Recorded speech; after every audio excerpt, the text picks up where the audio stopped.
Praise the Lord. ले लिया। परमेश्वर के नाम की महिमा हो।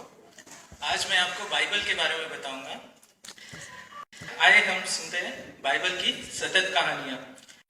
आदि में परमेश्वर आकाश और पृथ्वी की सृष्टि करता है और फिर वो इस पूरे संसार को अपने इच्छा के अनुसार रचाता है, वो भी 6 दिनों में। और इसके 6वें दिन वो आदम और हव्वा को बनाता है ताकि वो अपना वक्त परमेश्वर के साथ गुजार सके।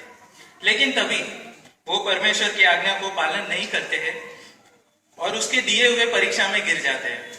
इस कारण पाप इस संसार में प्रवेश हो जाता है और इतना कुछ बिगड़ जाता है कि परमेश्वर खुद अपने बनाए हुए मनुष्यों पे पछताता है और इस पूरे संसार को जल प्रलय से नष्ट कर देता है।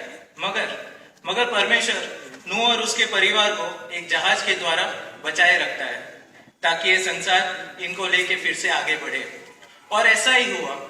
फिर कुछ सालों बाद परमेश्वर ने अब्राहम को पुकारा और अपने बताए हुए देश की ओर चलने को कहा, एक वाचा के साथ, वो भी एक ऐसा वाचा जो अब्राहम को एक बड़ी जाति का पिता बनाने को था। अब्राहम परमेश्वर की आज्ञा को पालन करता है और परमेश्वर उसे एक संतान देता है। अब्राहम का पुत्र इसहाक और इसहाक का पुत्र याकूब और याकूब के 12 पुत्र थे जो इजरायली कहलाते थे, जिनमें से यूसुफ याकूब का प्रिय पुत्र था जो मिस्र देशों का अधिकारी बन जाता है। परमेश्वर यूसुफ का उपयोग करता है ताकि आने वाली बड़ी अकाल से वो अपने इजरायली परिवार और मिस्र देशों को बचा सके। और ऐसा ही हुआ। फिर कुछ सदियों बाद इजरायलियों को मिस्र देश गुलाम बना दिया जाता है, जिससे मूसा को चुना जाता है ताकि इजरायलियों को गुलामी से आजाद करने के लिए।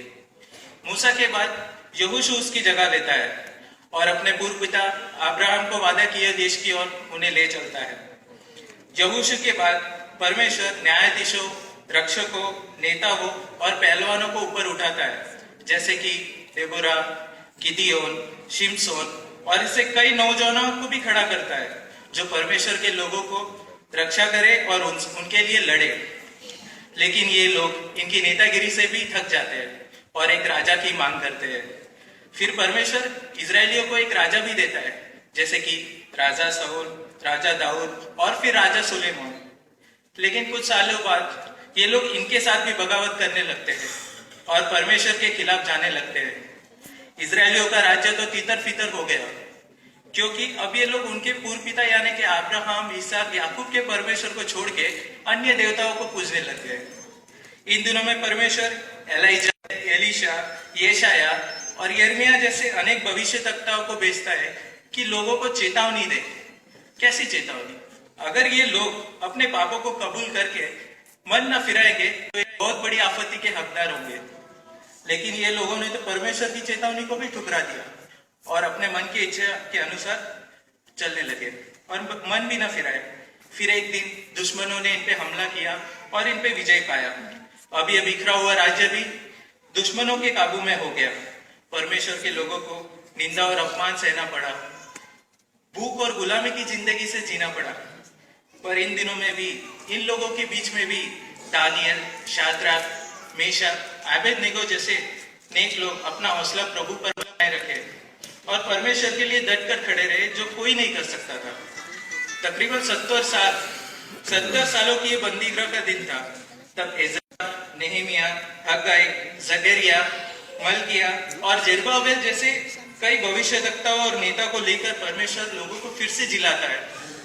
पर ये लोग परमेश्वर के जिलाने के बावजूद भी खुद के इच्छा के अनुसार ही चलने लगे, परमेश्वर के खिलाफ जाने लगे।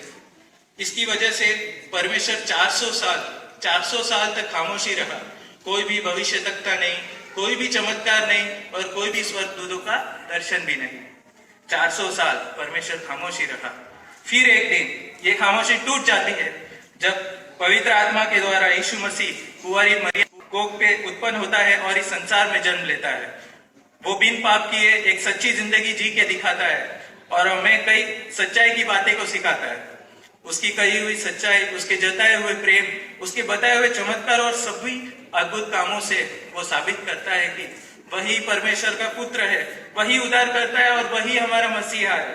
उसके प्रेम की भी कोई सीमा नहीं, उसके दया का भी कोई मूल्य नहीं। उसने हमसे इतना प्यार किया कि वो हमारे पापों के लिए क्रूस पे मारा गया, कब्र में गाड़ा गया और उसके तीसरे दिन जी उठा। पाप और मृत्यु पर वो विजय पाया। यीशु के बाद उसके चेले चारों ओर दुनिया के कोने कोने में उसके प्रेम को बतलाते हैं और उसके वचनों को भी सुनाते हैं। यही कि जैसे सृष्टिकर्ता ने हमें उत्पत्ति से पहले ही मसीह में चुन लिया है, वैसे ही हम यीशु मसीह के द्वारा उसके लेपालक पुत्र बने और परमेश्वर के साथ प्रेम में हम पवित्र और निर्दोष रहे। अब हम भी इस कहानी के एक हिस्सा है। अब हमारे पास भी एक मौका है ये दुनिया को बदलने का, उसके प्रेम को बतलाने का और उसके वचनों को सुनाने का। यही कि परमेश्वर ने इस जगत से इतना प्यार किया कि वो अपने एक लौता पुत्र यीशु मसीह को दे दिया, जो हमारे पापों के लिए मारा गया, गाड़ा गया और तीसरे दिन जी उठा और अभी पिता के दाहिने ओर बैठा हुआ है। और एक दिन वो बादलों पर होके सवार इस पृथ्वी पर जरूर वापस आएगा। जो कोई इन बातों पे विश्वास करेगा वो कभी नाश न होगा, परंतु वो अनंत अनंत काल तक जीवित रहेगा। तो फिर आओ ना हम भी इन बातों को मानकर यीशु की राह पे चले, क्योंकि एक नया आकाश, एक नई पृथ्वी हमारे लिए इंतजार हो रहा है। यीशु मसीह के नाम से आमीन।